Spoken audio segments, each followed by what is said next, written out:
अब mic on कर रही हूं उस धमकी पर जो खत्म होने का नाम ही नहीं ले रही है। डोनाल्ड ट्रंप एक बार फिर ईरान पर ताबड़तोड़ हमले कर रहे हैं और धमकी पर धमकी दे रहे हैं। आपको तस्वीरें दिखाती हूं। अमेरिकी सेना ने हॉर्मुज के पास ताबड़तोड़ हमले किए हैं।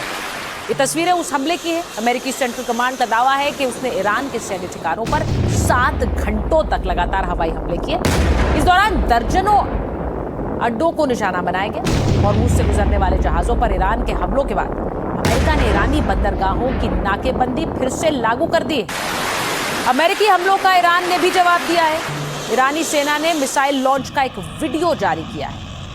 ईरान ने ये तो नहीं बताया कि ये वीडियो कहां का है, लेकिन इसमें ईरान की घातक मिसाइलें फतेह 110, खैबर शेकन और जुल्फकार से हमले किए जा रहे हैं।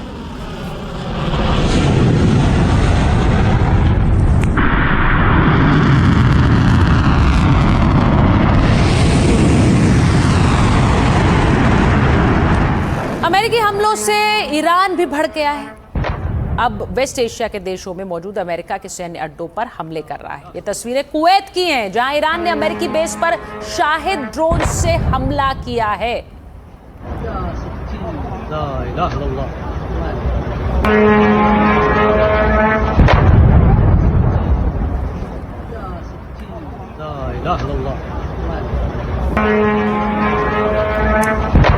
तो इस बारूदी हमले का नया चैप्टर कैसे खुल गया है। ईरान पर अमेरिका की 7 घंटे तक ताबड़तोड़ बमबारी हुई।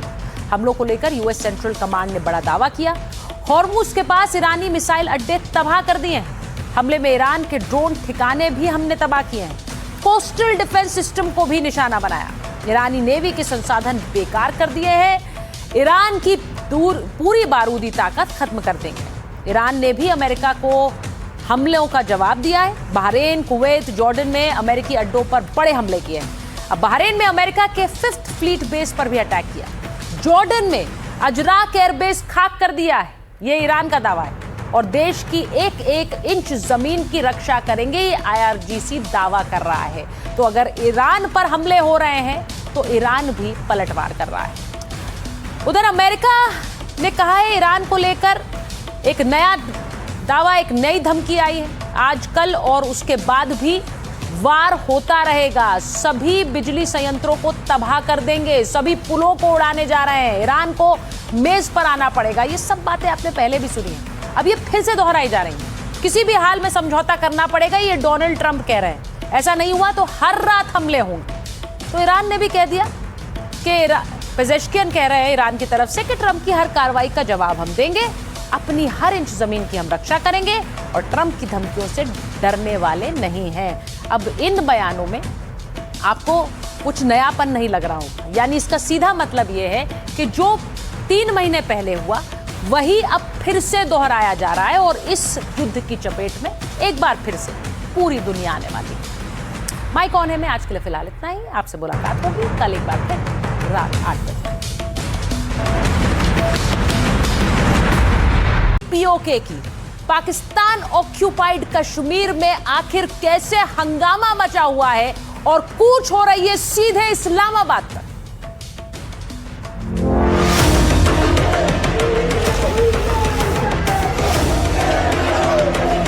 मुनीर के विरुद्ध POK में छिड़ गया है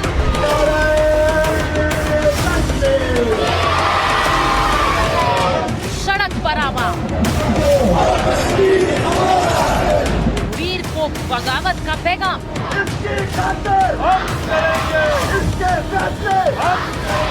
क्या POK में पाकिस्तान की हुकूमत का काम तमाम होने वाला है? क्या मुनीर अब पूरी तरह से फेल हो गए?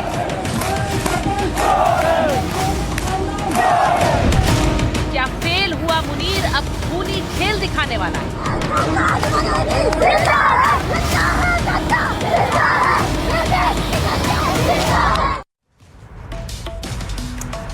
पाकिस्तान को कैसे डबल मार पड़ रही है, सबसे पहले यही खबर आपको दिखा रही है। पाकिस्तान बीते 78 साल से POK को आजाद कहता रहा है, झूठा नैरेटिव गढ़ने की कोशिश करता रहा, लेकिन अब POK की जनता पाकिस्तानी नैरेटिव की धज्जियां उड़ा रही है। लोग 2-2 कह रहे हैं कि POK तो पाकिस्तान के जबरन कब्जे में है और बड़ी मार्च का ऐलान कर दिया। तस्वीरें पूरी दिखाइए।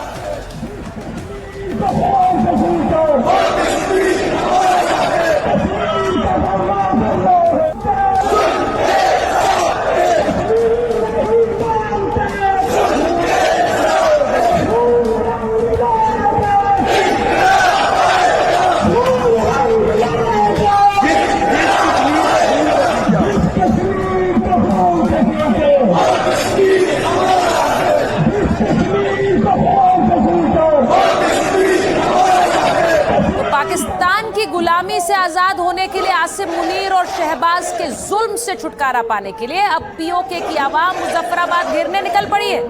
ये लंबी कतार देखिए, लोग आगे बढ़ रहे हैं। मुनीर और शहबाज के होश उड़ते जा रहे हैं।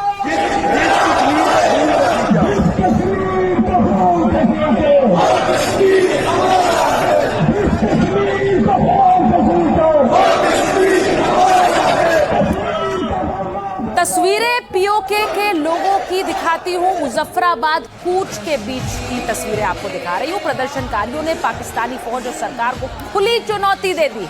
वो कह रहे हैं कि जो वर्दी वाले भेजे हैं, अगर उनमें हिम्मत है तो लॉन्ग मार्च रोक कर दिखाएं। ये तस्वीरें भी जरा देखिए।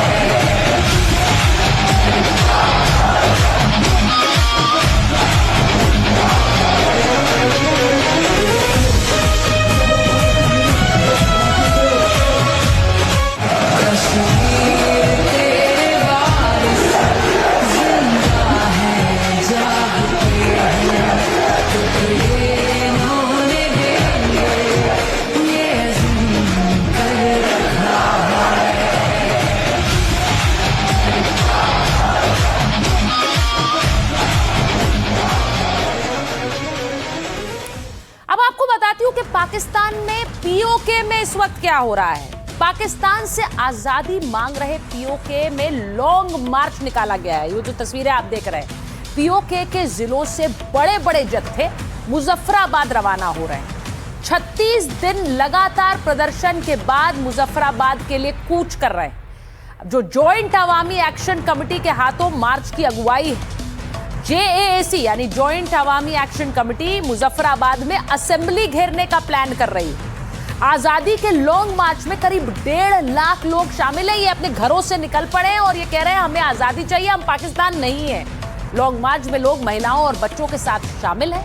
पाकिस्तानी फौज मार्च मुजफ्फराबाद पहुंचने से रोकने पर अड़ी हुई है। अब रास्ते में क्या किया गया है, पाकिस्तानी रेंजर्स, फ्रंटियर कोर और पुलिस को तैनात कर दिया। अलग अलग इलाकों में 17,000 से अधिक जवान तैनात किए हैं। पाकिस्तानी फौज ने रास्ते में बैरिकेड्स लगा दिए, कंटेनर खड़े कर दिए। फौज बैरिकेड्स तोड़ने वालों पर गोलियां चलाने को भी तैयार है। अब रावलकोट में पाकिस्तानी फायरिंग में 9 लोगों की मौत भी हो गई। आपको बताऊं कि 5 जून से अब तक पीओके में 24 प्रदर्शनकारियों की हत्या हुई है। मुनीर के जुल्म के बाद भी प्रदर्शनकारी झुकने को तैयार नहीं। अब ये जो जॉइंट अवामी एक्शन कमेटी के नेता हैं, वो कश्मीर का पाकिस्तान हुकूमत को सीधे सीधे चैलेंज दे रहे हैं। कश्मीर से आमान कश्मीरी ने कहा कि हर किसी को आजादी का हक है।